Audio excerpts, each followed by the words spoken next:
June 4, 1942, Midway atoll flight petty officer Hiroshi Tanaka, 24, feels the dauntless dive bomber's bullets tear through his Zero's engine before he hears them. The aircraft shudders. Black smoke streams past his canopy. The carrier Akagi is 40 miles behind him, and the blue expanse of the Pacific spreads below. Nowhere to land but water, and the tiny strips of sand called Midway. His hands move through the bailout sequence his instructors drilled into him at Kasumigara. Canopy, release harness disconnect, push away from the dying aircraft. The slipstream tears him backward, and for 3 seconds he tumbles through empty air before his parachute deploys with a crack that jerks his entire skeleton. The silence afterward is profound. His burning Zero spirals toward the lagoon, trailing a black ribbon of smoke. Tanaka hangs in his parachute harness, drifting down through the morning sky, and tries to remember everything they told him about the Americans. "They will torture you," his squadron commander said during the pre-mission briefing. "The Americans are savage. They mutilate prisoners. They have no honor, no bushido. If you must bail out, fight to the death. Do not let them take you alive." That is the way of the warrior. Tanaka looks down at the ground, rising to meet him. Eastern Island, one of Midway's 3 sandy islets. He can see the airstrip, damaged buildings, defensive positions. Tiny figures running toward where his parachute will land. His stomach clenches. He thinks of the small cyanide capsule sewn into his flight suit lining. He thinks of the oath he took, to die rather than be captured. He hits the sand hard near the beach, rolling. His parachute collapses around him. His shoulder screams with pain, dislocated in the landing. He struggles with the harness, fingers clumsy with adrenaline, and finally gets free. The pain in his shoulder is blinding, nauseating. He tries to raise his arm and cannot. Voices getting closer. English voices, sharp and urgent. American voices. The words are incomprehensible, but the tone is unmistakable. Soldiers pursuing an enemy. Tanaka reaches for his Nambu pistol with his good hand, then hesitates. He is one man with a pistol and a useless arm. They are many. He thinks of the Bushido Code, the expectation that he should fight to the death or take his own life, rather than face the shame of capture. He thinks of his family in Hiroshima, the shame they will bear when they learn he was captured instead of dying honorably. But his hand will not move. Fear? Survival instinct? Weakness? He does not know. The distinction seems meaningless as boots pound across sand toward him. 3 Marines vault over a sand berm 30 meters away. They carry rifles, wearing combat utilities still stained from yesterday's fighting. Their faces are sunburned, exhausted, streaked with sweat and coral dust. Behind them, more men are coming. This is where it happens, Tanaka thinks. This is where they kill me. He has been told Americans take no prisoners, that they shoot Japanese soldiers for sport. The first Marine reaches him, a corporal, maybe 22, with a sunburned face and red hair visible under his helmet. He points his rifle at Tanaka's chest. His eyes are blue, startlingly blue. Tanaka has never seen eyes that color before. The Marine is breathing hard, adrenaline evident in his tense posture. Tanaka raises his good hand, heart hammering against his ribs. His injured arm hangs uselessly. He waits for the bullet. "Japanese?" the Marine asks, his voice rough. "Pilot?" "Hi," Tanaka says. "Yes, Navy pilot." He braces himself for violence. The Marine nods and something unexpected happens. He lowers his rifle slightly. Not completely, but enough. He says something to his companions in rapid English. Tanaka cannot follow the words, but he watches their body language. They are not raising weapons. They are not advancing with intent to harm. Then the red-haired Marine looks back at Tanaka, speaking slowly, using gestures. "You hurt?" He points at Tanaka's hanging arm. Tanaka blinks. This is not the question he expected. Not the first question, anyway. He gestures to his shoulder with his good hand. "Shoulder out!" He makes a pulling motion. The Marine winces in visible sympathy, an expression Tanaka did not expect to see on an enemy's face. The Marine calls over his shoulder, and another. Man approaches. This one is different. He has a medic's armband, carries a canvas bag marked with a red cross. He's older, maybe 30, with a lean, weathered face and calm eyes. The corpsman kneels beside Tanaka, setting down his bag. He speaks softly to Tanaka in English. The tone is professional, reassuring, the universal voice of medical personnel. He carefully examines the shoulder, his touch gentle but probing. Tanaka tries not to flinch. "Dislocated," the corpsman says in English, then looks up at the Marine corporal. "I can reduce it here, Sullivan, but it's gonna hurt like hell. We need to hold him steady." Sullivan, so the red-haired Marine has a name, nods and kneels beside Tanaka. He makes a gesture, miming the shoulder being pushed back into place, then points to Tanaka and makes a pained face, grimacing exaggeratedly. Tanaka understands. Pain is coming. He nods, steeling himself. 2 Marines move to hold him steady, gripping his good arm and bracing his torso. The corpsman positions himself, counting in English. 1, 2, 3. A universal rhythm that transcends language. On 3, he jerks the shoulder back into place with a practiced motion.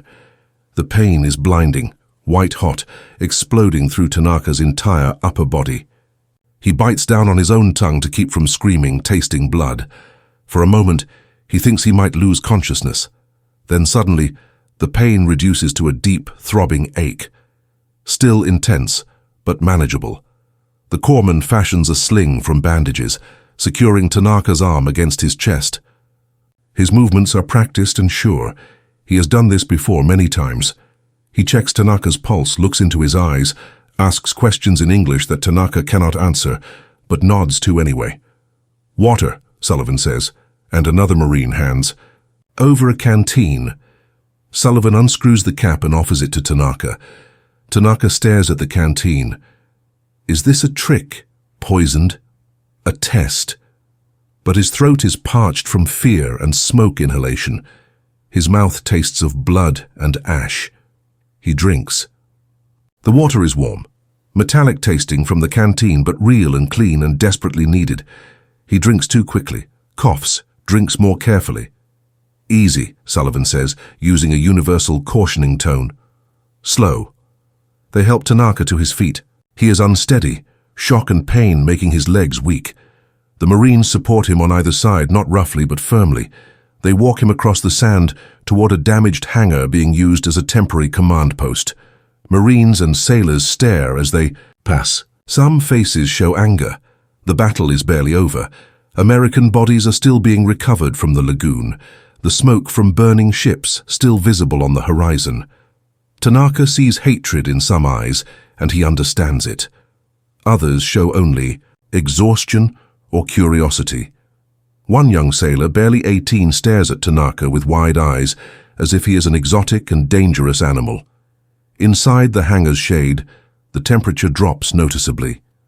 They sit him on an ammunition crate. Tanaka looks around. Damaged. Aircraft parts. Stacked supplies, maps pinned to makeshift boards. The organized chaos of military operations. It is not so different from Japanese military facilities. An officer approaches, a lieutenant with intelligence insignia on his collar. He is perhaps 30, with dark hair and a serious expression. He carries a notebook and speaks in careful, formal Japanese with an accent that suggests he learned it in a classroom rather than growing up with it. "Are you a prisoner of war?" the lieutenant says in Japanese. "You will be treated according to international law, Geneva Convention. You understand?" "I understand," Tanaka says quietly. His voice sounds strange to his own ears, hoarse, defeated. "What is your name, rank and unit?" Tanaka provides the information. Under the Geneva Convention, this is all he must give. The lieutenant writes it down carefully.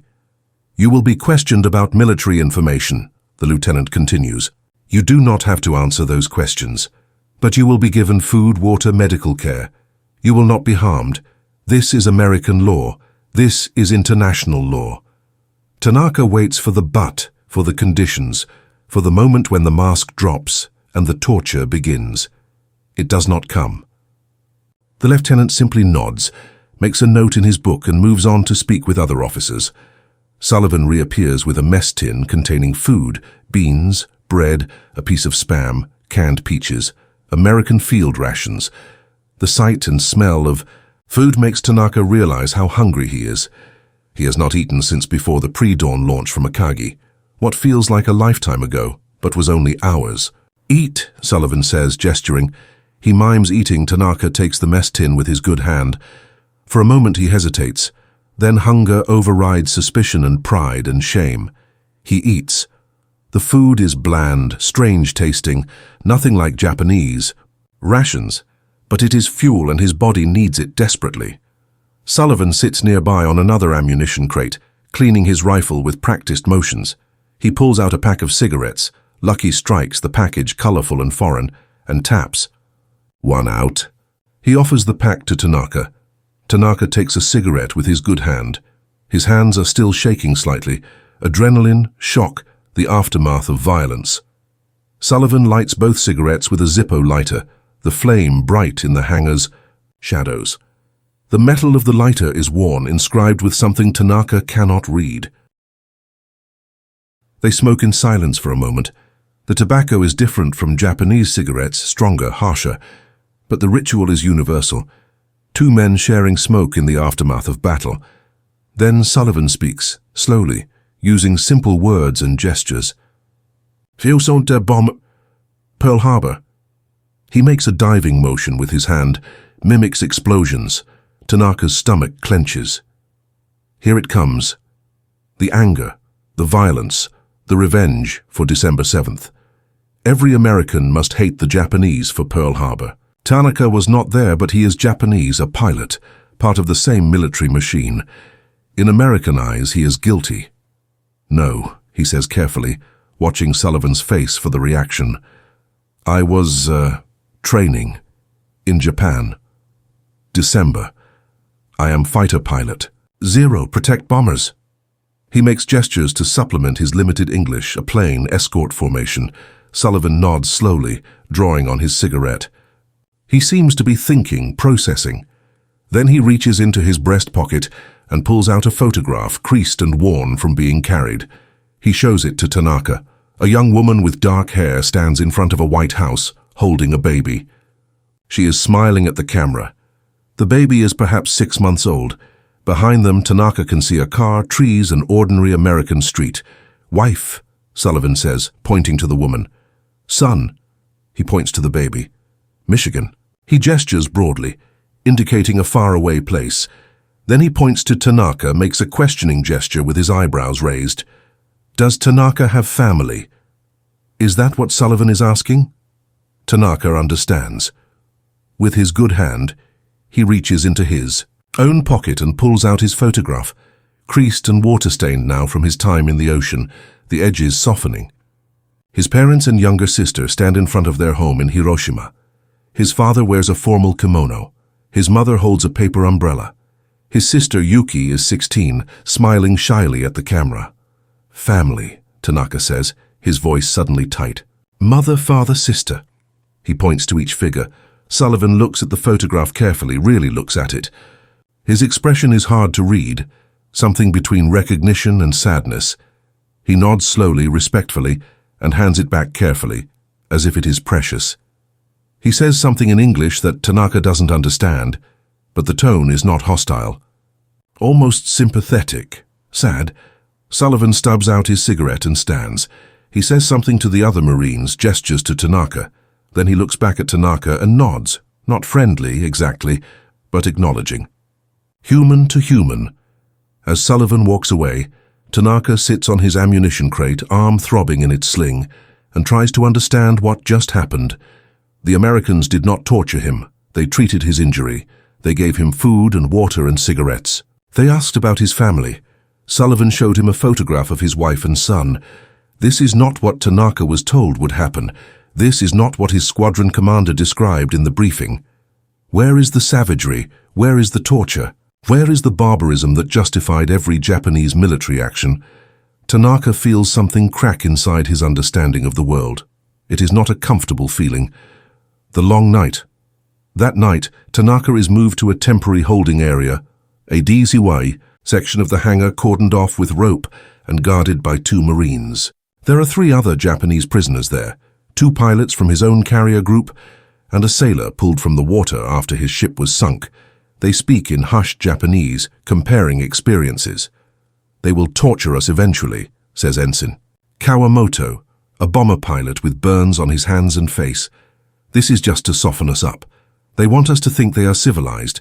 Then they will do terrible things." "I don't know," says the sailor, Petty Officer Endo. "The ship that picked me up, they treated my burns, gave me blankets. One of them shared his coffee. It seemed genuine." "Propaganda," Kawamoto insists. "They want us to cooperate, to betray our emperor." Tanaka listens but says nothing. He thinks of Sullivan's photograph, of the careful way the corpsman set his shoulder, of the lieutenant explaining his rights under international law. Was all of it false? A performance? He doesn't think so. But he doesn't know what to think. Sleep does not come easily. His shoulder aches despite the sling. Every time he closes his eyes, he sees his Zero spiraling into the lagoon, trailing smoke. He sees Akagi, his carrier, his home for the past year, burning on the horizon as he drifted down in his parachute. He sees the faces of his squadron, mates most of whom did not make it back. The battle was a disaster. Japan lost 4 carriers in a single day, and Tanaka is a prisoner, alive but captured. The shame should be unbearable, according to everything he was taught. But lying on the concrete floor of the hangar, wrapped in a blanket the Marines provided, what he feels most is not shame but confusion. Why are the Americans following rules when Japan does not? Tanaka knows how Japanese forces treat captured enemies. He has heard the stories, seen the evidence. Prisoners of war are despised, treated with brutality or worse. The Geneva Convention exists, but Japan did not ratify all provisions. Many Japanese officers believe showing mercy to prisoners is weakness, dishonor.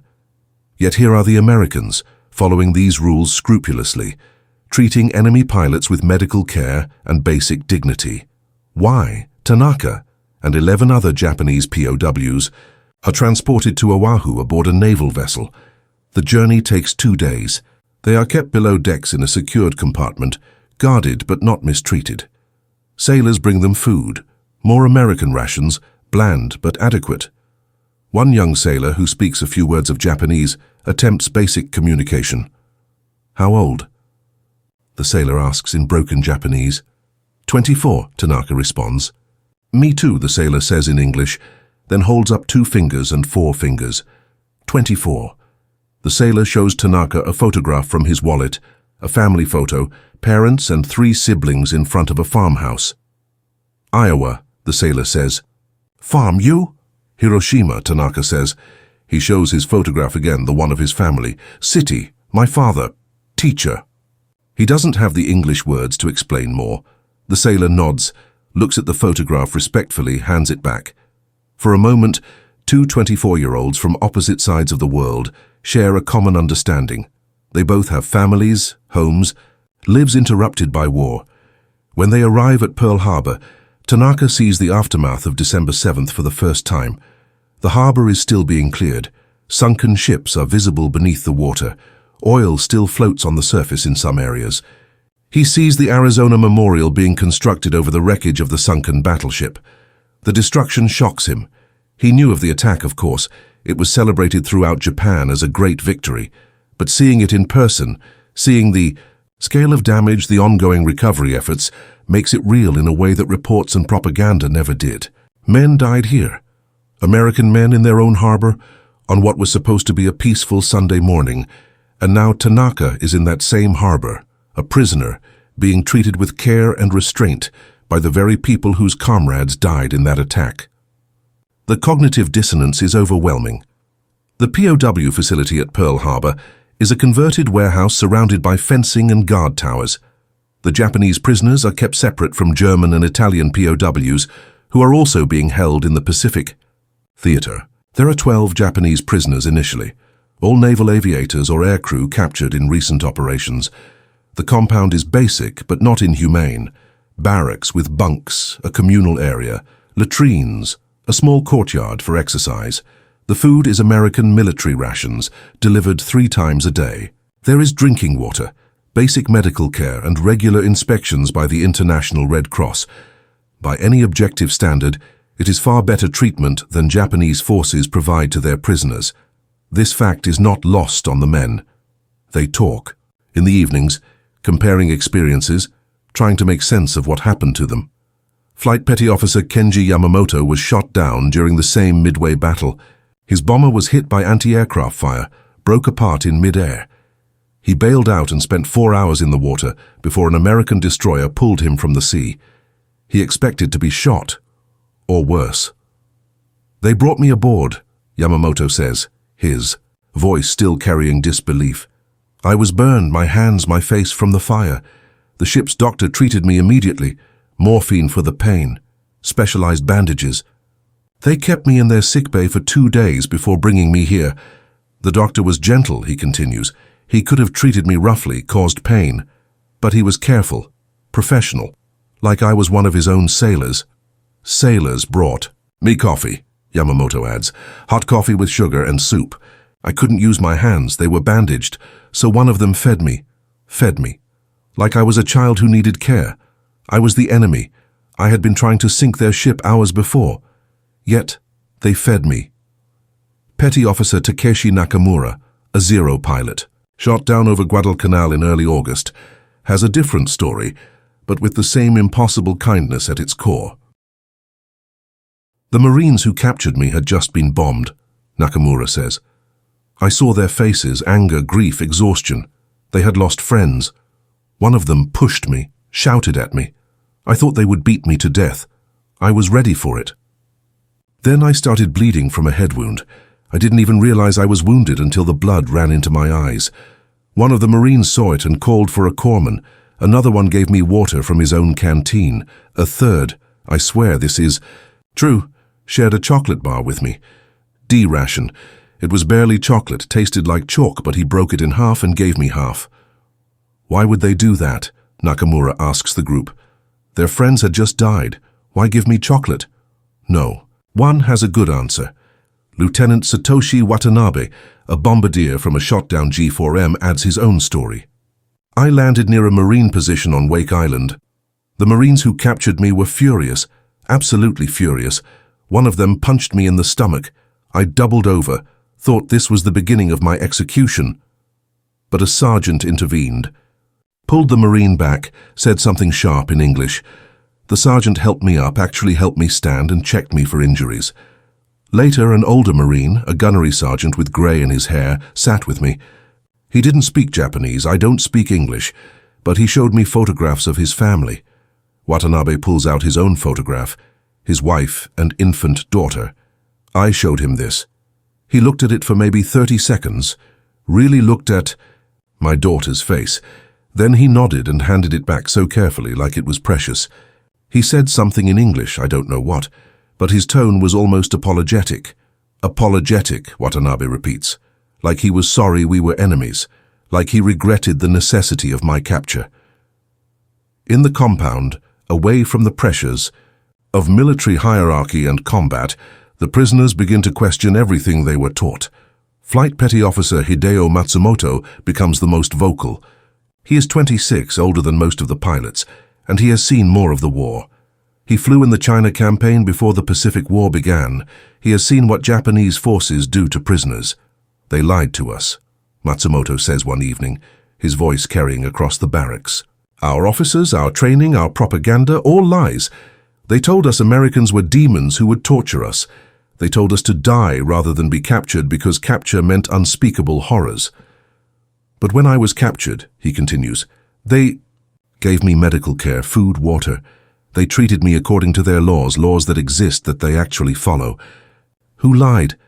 The Americans who said they would follow Geneva Convention and did, or our officers who said Americans were savages and were wrong. It's a dangerous conversation.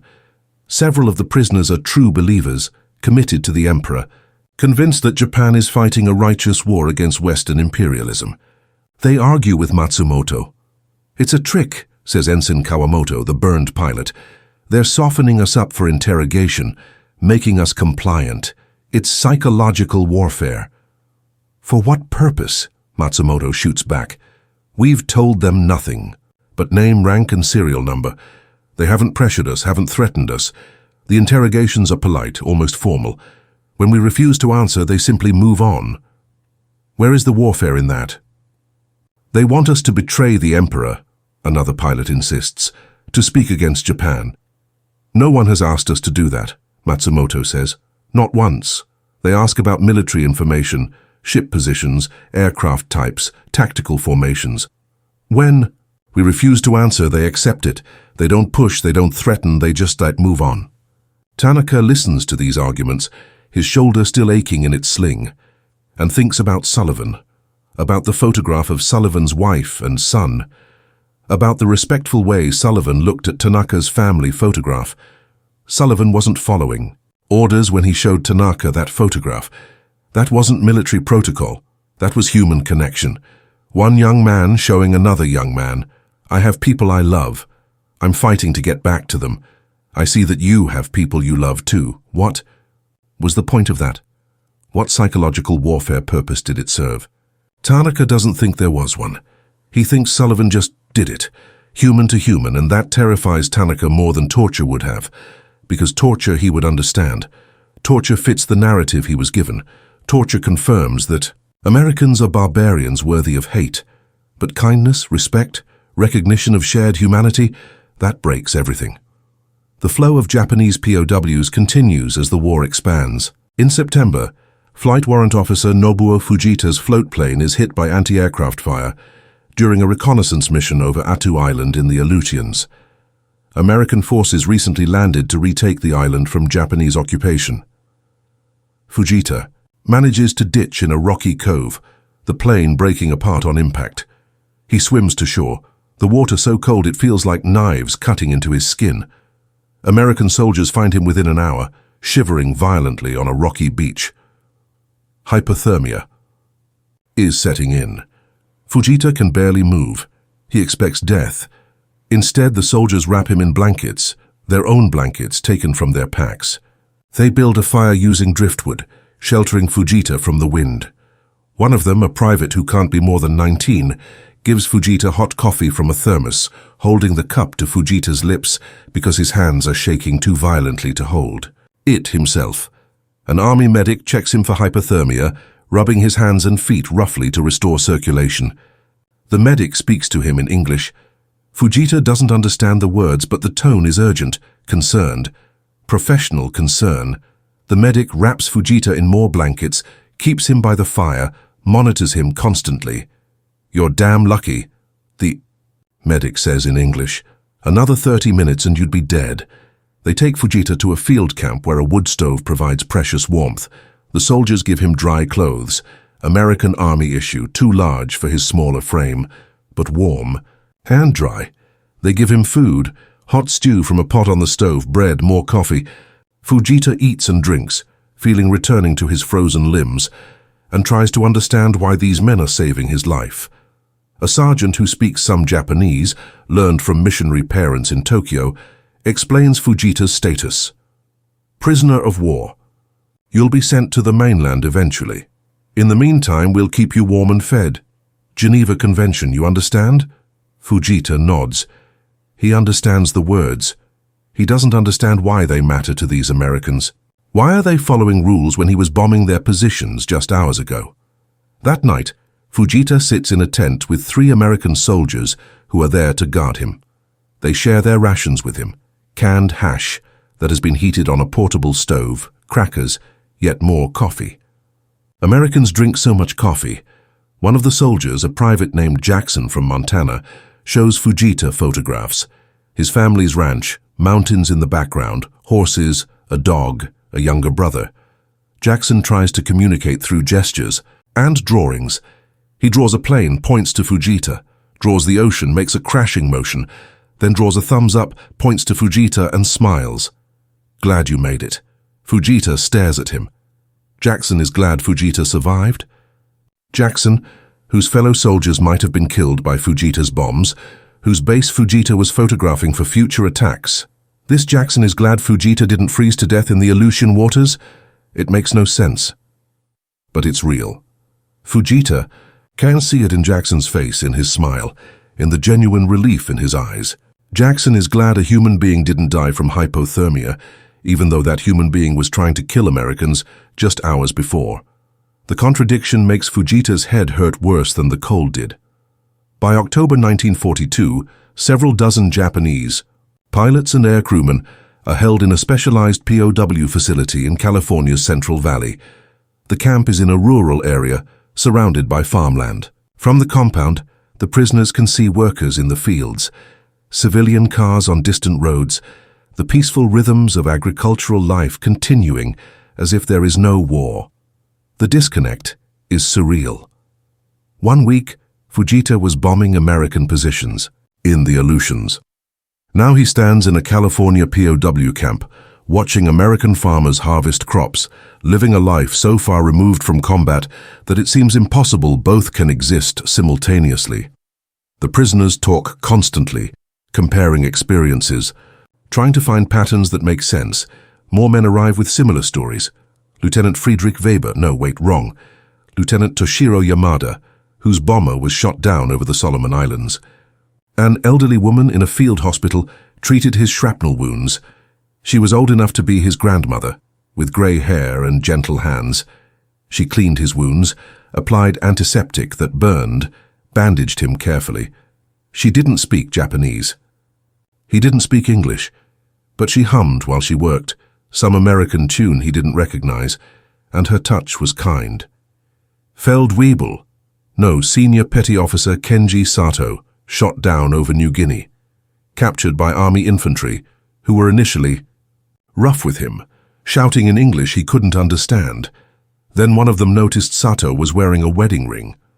The soldiers stopped, showed Sato his own wedding ring, pulled out a photograph of his wife. Sato pulled out his own photograph. His wife his wife Tomoko, and their infant son. The American soldier looked at the photograph for a long moment, then his entire demeanor changed. He gave Sato water, sat him down to wait for officers, even offered him a sandwich, white bread with some kind of meat and cheese, American food, strange but filling. The pattern is consistent and impossible to dismiss as propaganda or strategy. Individual Americans, in dozens of separate incidents, showing kindness to captured Japanese servicemen. Small kindnesses, certainly. Cigarettes, photographs, food, water, medical care, but kindnesses nonetheless. And each small kindness is a crack in the edifice of certainty that Japanese military training built. Matsumoto becomes even more vocal in his questioning. "I flew in China," he tells the others one evening. "I saw what our forces did to Chinese prisoners. I saw what our forces did to Chinese civilians. I saw atrocities. I told myself it was necessary," he continues, "that the Chinese were enemies. That war required harsh measures, that showing mercy was weakness. I believed what our officers told us, that we were superior, that our enemies deserved no quarter, that compassion was for the weak. But now I'm the prisoner," Matsumoto says. "Now I'm the one at the mercy of my enemies. And they show mercy. They follow rules, they treat me like I'm human. Why? Because they're weak," Kawamoto insists, still clinging to the propaganda. "Because Americans are soft, they don't have our warrior spirit. Is following your own laws weakness?" Matsumoto challenges. "Is maintaining discipline and standards even when it would be easier not to? Is that weakness? Or is that a different kind of strength?" The question hangs in the air. Tanaka, sitting on his bunk, thinks about this constantly. His shoulder has healed well. The American doctors checked it regularly, ensuring no complications. They gave him exercises to restore mobility. They treated him professionally, competently, without cruelty or neglect. He thinks about Sullivan's photograph, about the corpsman's careful hands, about the lieutenant explaining the Geneva Convention as if international law mattered in the middle of a battle. He thinks about the stories he's heard from others, about Jackson glad Fujita survived, about the sailor who fed Yamamoto soup, about the grandmother humming while she bandaged Yamada's wounds. These are not the actions of subhuman savages.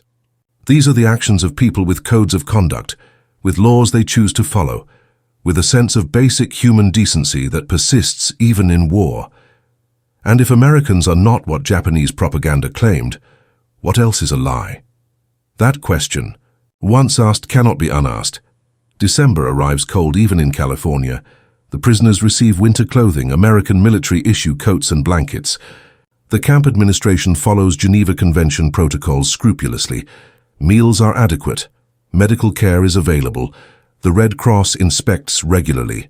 By any objective standard, the Japanese POWs are being treated far better than American POWs in Japanese custody. This is not secret information. Some of the guards talk about it, about reports coming back from the Philippines, from Japanese-occupied territories, stories of death marches, forced labor, starvation, systematic brutality. The contrast is stark and deeply uncomfortable.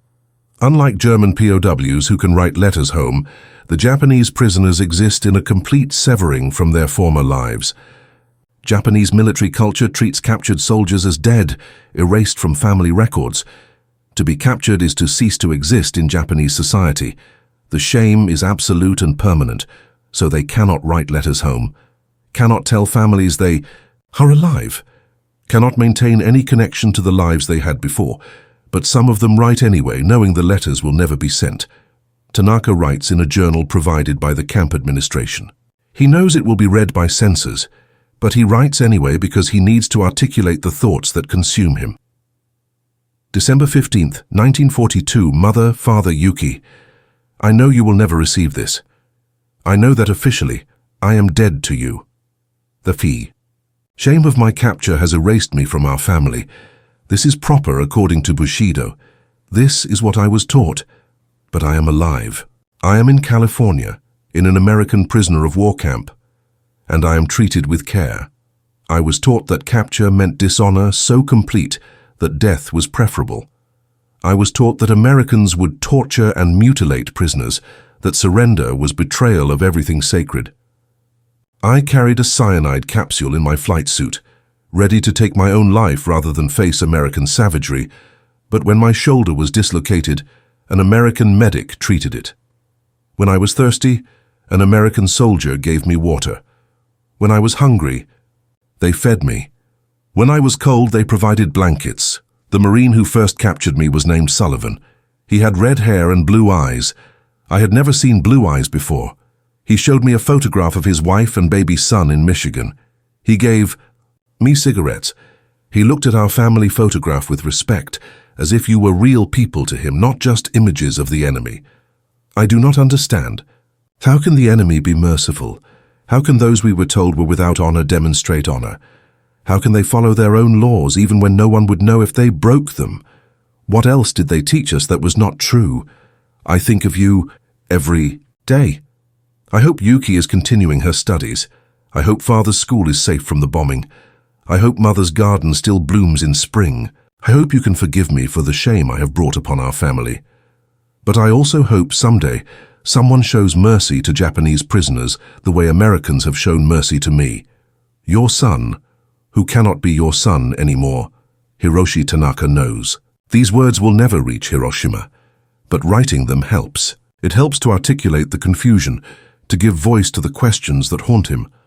Other prisoners write similar letters, confessions to families they will never see again, trying to make sense of the impossible situation they find themselves. In the American guards at the camp are a mix of types. Some are combat veterans, men who have seen action in the Pacific and understand the enemy they are guarding. Others are older men, past combat age, serving in support roles. A few are young men deemed unfit for frontline service due to minor medical conditions. Sergeant Bill Thompson is one of the combat veterans. He fought at Guadalcanal, saw friends die, killed Japanese soldiers in close combat. He has every reason to hate the men he guards, but Thompson follows the rules. He is firm but fair. When a prisoner is sick, he ensures medical care is provided. When the Red Cross visits, he facilitates their inspections. When prisoners follow the camp rules, he treats them with professional courtesy. One of the younger guards, Private Eddie Chen, is Chinese-American. His family fled China in the 1920s, escaping the chaos of warlord conflicts. Chen has family members who suffered under Japanese occupation in China. He knows about the rape of Nanking, about the atrocities Japanese forces committed against Chinese civilians. Yet Chen also follows the rules. He guards the prisoners without abuse, without taking personal revenge for what Japanese forces did to his ancestral homeland. One day, Tanaka asks Chen, through a translator, why he doesn't hate them. Chen is quiet for a long moment. Then he says in careful English that the translator renders into Japanese, "I hate what was done to my people. I hate the Japanese military machine. But you're just soldiers following orders, same as me. You're prisoners now. You're not a threat. And I'm an American soldier. Americans follow the law even in war, maybe especially in war. That's what makes us different," Chen continues. "That's what makes us better. Not because we're stronger or smarter, but because we choose to follow rules even when it's hard, even when our enemies don't. That's what it means to be civilized." The words strike Tanaka deeply. Chen has more reason to hate Japanese prisoners than almost anyone, yet he maintains his professionalism, his adherence to law, his basic human decency. What kind of nation produces soldiers like this? What kind of culture creates men who can separate personal hatred from professional duty? By spring 1943, the POW population at the California camp has grown to nearly 80 Japanese servicemen. Most are naval aviators, but there are also submariners, sailors from sunken ships, and a few army soldiers captured in various island campaigns. The camp has developed its own internal social structure.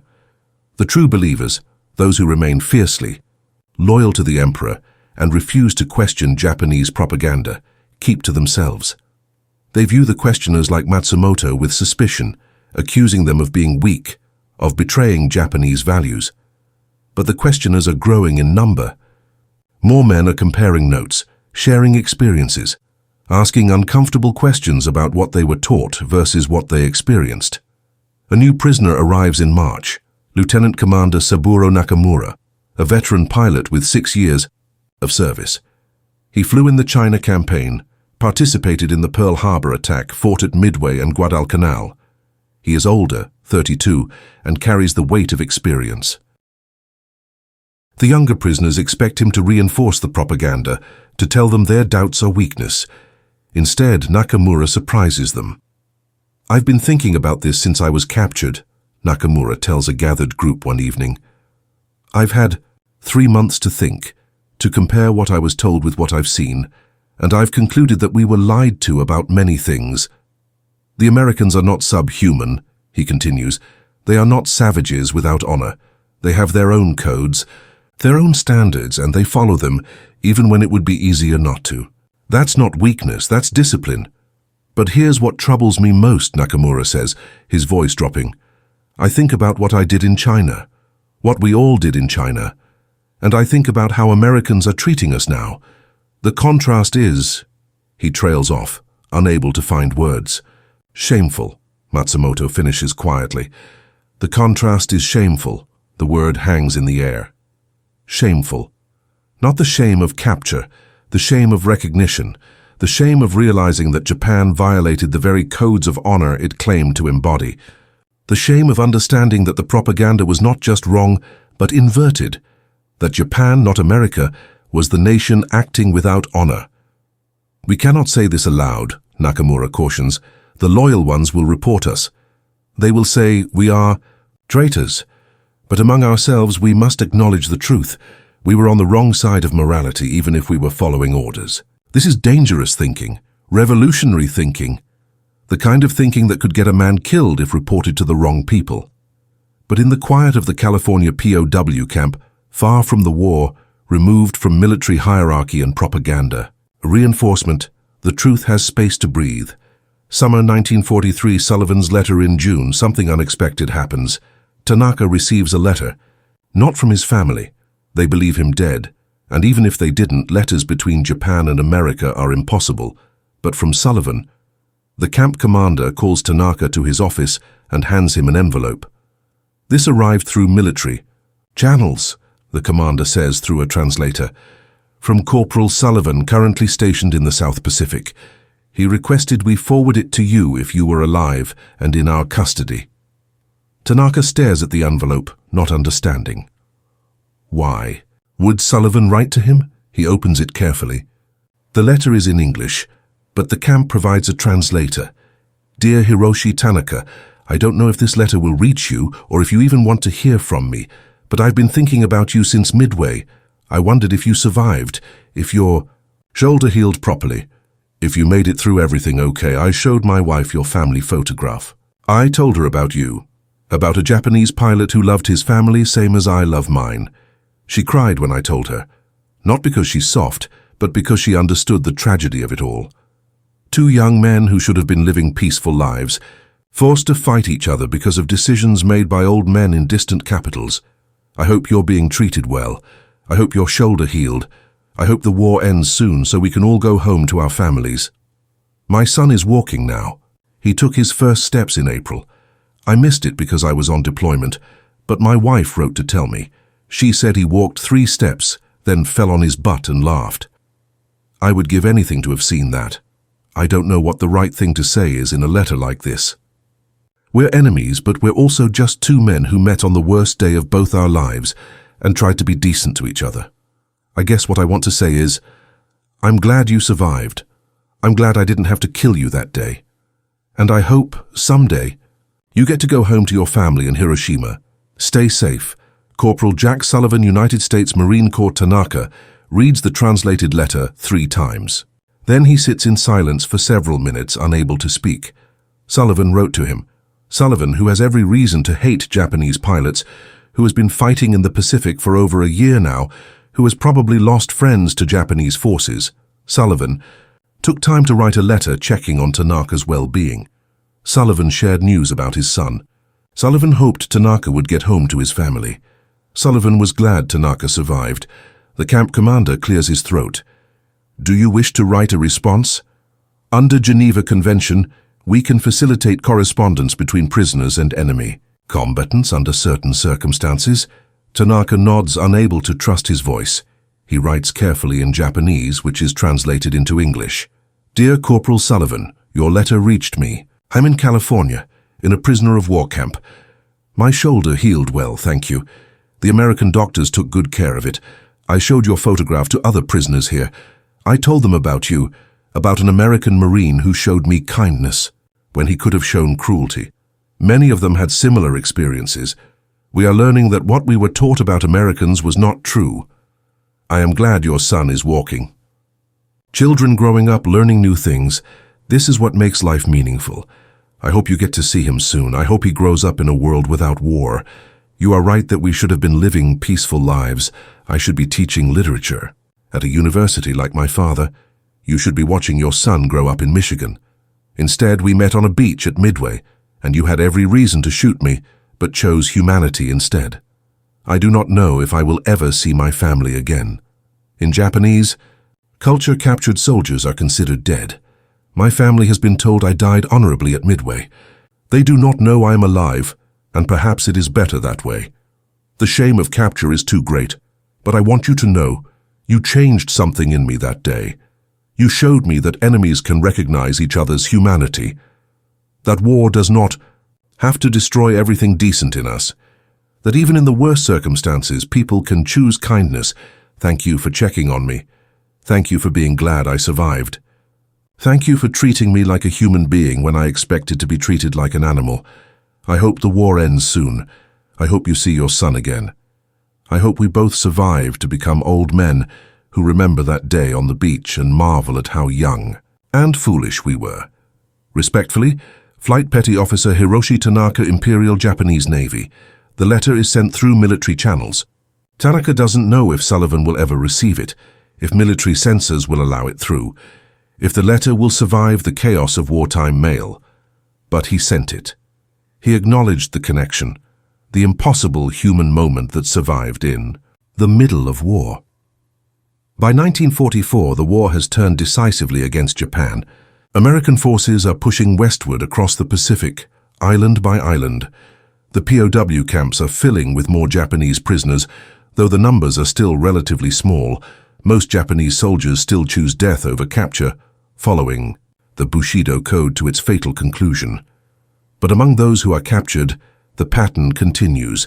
Stories of unexpected American kindness, of Geneva Convention adherence, of basic human decency shown to enemies. The prisoners in the California camp receive news of the war through carefully monitored channels. They learn of American victories, of Japanese defeats, of the slow grinding advance toward the Japanese homeland. Some of the loyalists maintain their faith in ultimate Japanese victory, convinced that the divine wind will protect Japan. But most can see the trajectory clearly. Japan is losing. The war will end with Japanese defeat, and then what? Tanaka, now 26, has been a prisoner for nearly 2 years. He has watched dozens of Japanese servicemen arrive at the camp, each with similar stories of unexpected American treatment. He has seen the Red Cross conduct inspections. He has observed American adherence to international law, even when there was no reciprocity from Japan. He has learned some English, enough to have basic conversations with guards. He has read American newspapers, censored but informative. He has seen how American society functions, the democracy, the rule of law, the civilian oversight of military operations, and he has come to a conclusion that would have been unthinkable. When he was shot down at Midway, America represents something worth studying, perhaps even worth emulating. Not American military power. Japan learned about that the hard way. But American ideals. The idea that individuals have rights, even in wartime. The idea that laws constrain even the powerful. The idea that enemies should be treated humanely, not because they deserve it, but because maintaining one's own standards matters more than revenge. These are radical thoughts for a Japanese naval officer, trained in Bushido, raised in a militaristic culture that values obedience over questioning. But 2 years of captivity, 2 years of being treated with unexpected decency, 2 years of comparing propaganda with reality, all of it has fundamentally changed Tanaka's worldview. He is not alone. Many of the prisoners, especially the younger ones, have undergone similar transformations. They have seen behind the curtain of propaganda and found it empty. When the atomic bombs fall on Hiroshima and Nagasaki, the prisoners in the California camp learn about it through official channels. The camp commander assembles them to announce Japan's surrender and to explain what it means for their status as POWs. For Tanaka, the news of Hiroshima is devastating beyond words. His family was there.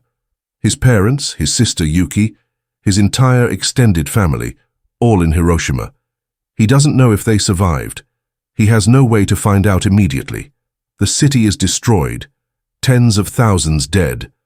The survivors scattered, traumatized, many dying slowly from radiation effects they don't yet understand.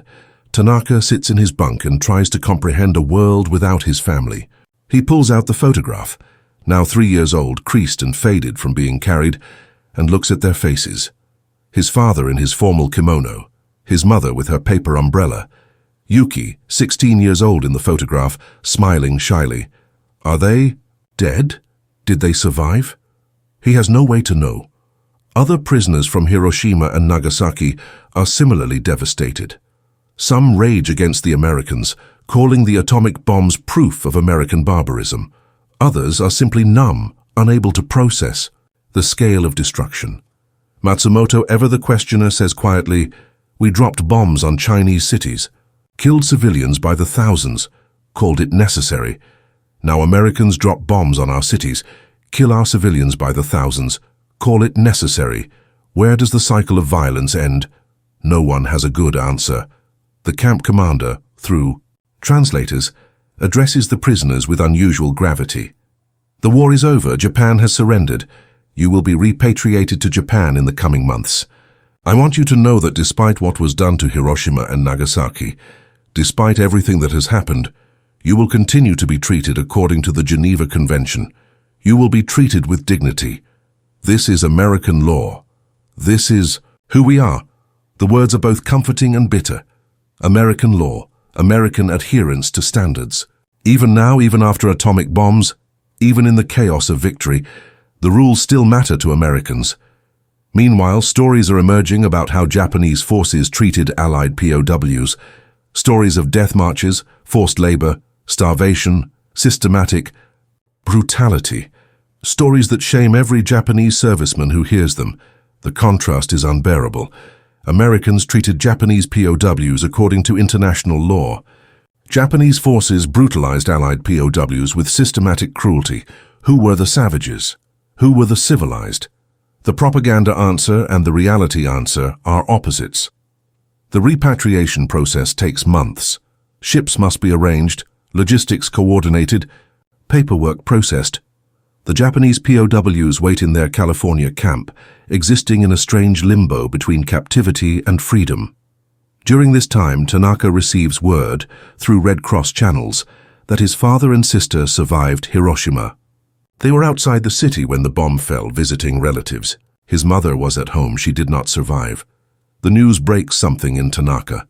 His mother is dead, killed by an American bomb.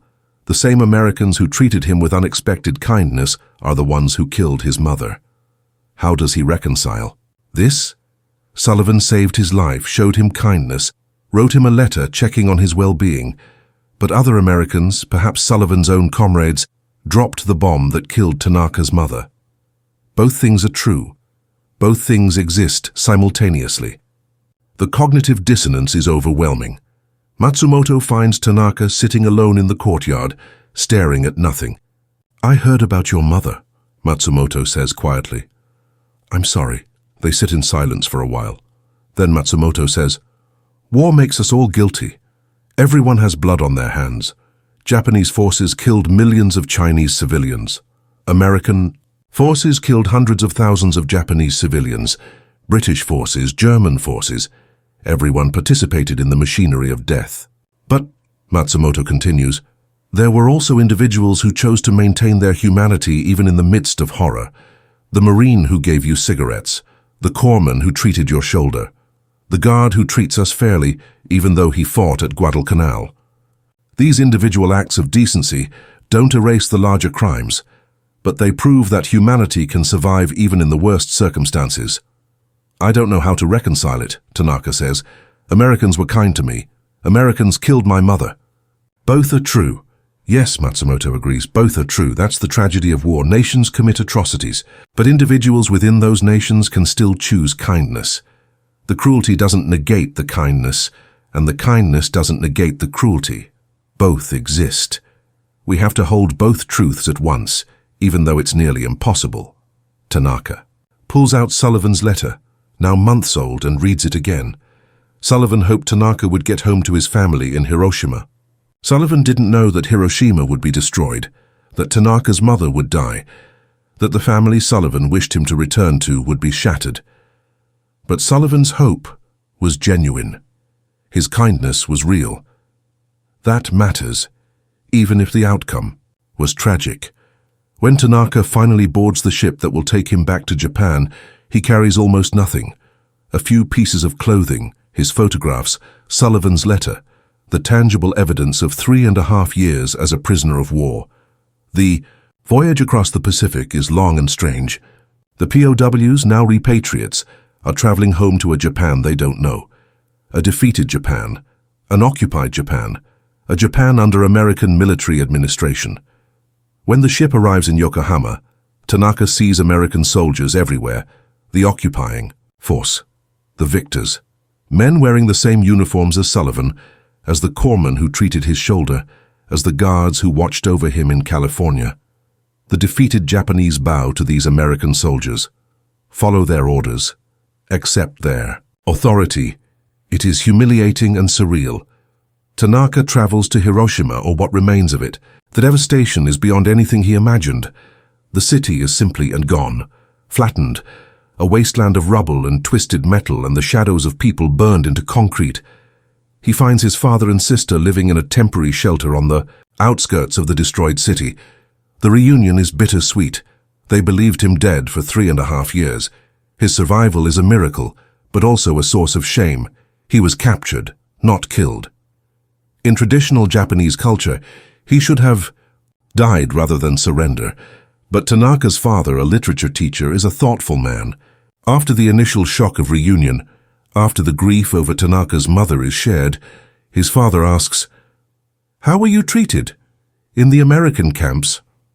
Tanaka tells him everything. about Sullivan and the cigarettes, about the corpsman who set his shoulder, about the camp in California where Geneva Convention was followed scrupulously, about the unexpected kindness of individual Americans, about the letters from Sullivan. His father listens carefully, asking questions, processing. Finally, he says, "The Americans who treated you well and the Americans who dropped the bomb, they are the same nation, but perhaps not the same people. Nations make war. Individuals make choices about how to behave within that war. I think," his father continues slowly, "that Japan must learn from this defeat.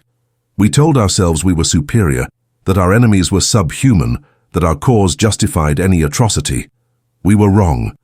The Americans, for all their flaws, maintained standards. We abandoned. Perhaps that is one reason they won." These are dangerous words in occupied Japan, but spoken in the privacy of their shelter, they carry the weight of hard-won truth. Years pass. Japan rebuilds under American occupation, and then as an independent democracy. The bitter enemies become allies. The war becomes history. Tanaka never sees Sullivan again, never learns what happened to him after the war. But he keeps Sullivan's letter, treasures it as evidence of something that should not have been possible but was humanity surviving in the midst of war. He becomes a teacher like his father. He teaches literature and history. He tells his students about the war, not glorifying it, not hiding from it, but explaining it honestly. He tells them about Sullivan and the cigarettes, about the corpsman who treated his shoulder, about the unexpected kindness of enemies. War is terrible, he tells his classes. It brings out the worst in humanity. Nations commit atrocities. Millions die. Cities are destroyed. But even in the midst of war, individual humans can choose to maintain their decency, to follow their own codes of conduct, to show mercy to enemies. The Americans who captured me showed me kindness when they could have shown cruelty, Tanaka continues. It changed me, made me question everything I had been taught, made me realize that propaganda is often lies, that enemies are human too, that maintaining moral standards matters even when no one is watching. This doesn't excuse war's horrors, he emphasizes. My mother died in Hiroshima. Nothing can bring her back. Nothing can justify that loss. But I also know that the American Marine who gave me water on a beach at Midway was a good man doing his best to remain human in an inhuman situation. Both truths exist. Some of his students struggle with this complexity, wanting clear answers about who was right and who was wrong. But Tanaka insists on the complicated truth. In war, everyone has blood on their hands, but that doesn't mean all actions are equal. Following rules of war matters. Treating prisoners humanely matters. Maintaining your own moral code even when your enemies don't, that matters. It doesn't prevent war's tragedies, but it preserves something of humanity for after the war ends. Some of his students struggle with this complexity, wanting clear answers about who was right and who was wrong. But Tanaka insists on the complicated truth. In war, everyone has blood on their hands, but that doesn't mean all actions are equal. Following rules of war matters. Treating prisoners humanely matters. Maintaining your own moral code even when your enemies don't, that matters. It doesn't prevent war's tragedies, but it preserves something of humanity for after the war ends. In 1962, 20 years after being shot down, Tanaka receives an unexpected letter from America. It's from Sullivan, or rather from Sullivan's widow. Sullivan died in 1960 from health problems related to his war service. But before he died, he made his wife promise to try to find Tanaka, to let him know that Sullivan often thought of him, wondered how he fared, hoped he had made it home safely. Tanaka writes back, expressing his condolences, sharing news of his own life. A correspondence begins between Tanaka and Sullivan's widow, bridging the gap between former enemies, sustained by the memory of a moment of human kindness on a beach 2 decades earlier. The rain falls on the Pacific, on the islands where men once fought and died, on the rebuilt cities that were once ruins, on the graves of those who didn't survive. The war continues to echo through the decades, shaping lives and nations. But in quiet spaces, in classrooms where teachers explain complicated truths, in letters between former enemies, in memories of unexpected kindness, something else continues. 2. Humanity. Fragile, persistent, impossible humanity. It survives. Even in war, even in defeat, even in grief, it survives in a cup of coffee offered to a freezing pilot, in a shoulder set carefully by an enemy medic, in cigarettes shared on a beach, in a letter written across enemy lines. These small acts don't redeem war's horrors. They don't erase the deaths or justify the suffering. But they prove that even in the darkest times, even when nations teach, hatred and propaganda demands dehumanization. Individual humans can choose differently. They can choose to see the enemy as human. They can choose to follow their own moral codes even when it would be easier not to. They can choose kindness over cruelty, mercy over vengeance, humanity over hate. And those choices, small as they may seem in the vast machinery of war, matter more than any propaganda or military doctrine or nationalistic fervor. They matter because they're what remains when the killing stops. They're the foundation on which former enemies build peace. They're the proof that war, for all its power to destroy, cannot quite destroy everything. The Japanese pilots shot down in the Pacific couldn't believe what Americans did next, showed them unexpected kindness, treated them as human beings, maintained moral standards even in the midst of brutal combat. That kindness didn't end the war, but it changed the men who experienced it, and perhaps in the long arc of history that matters just as much.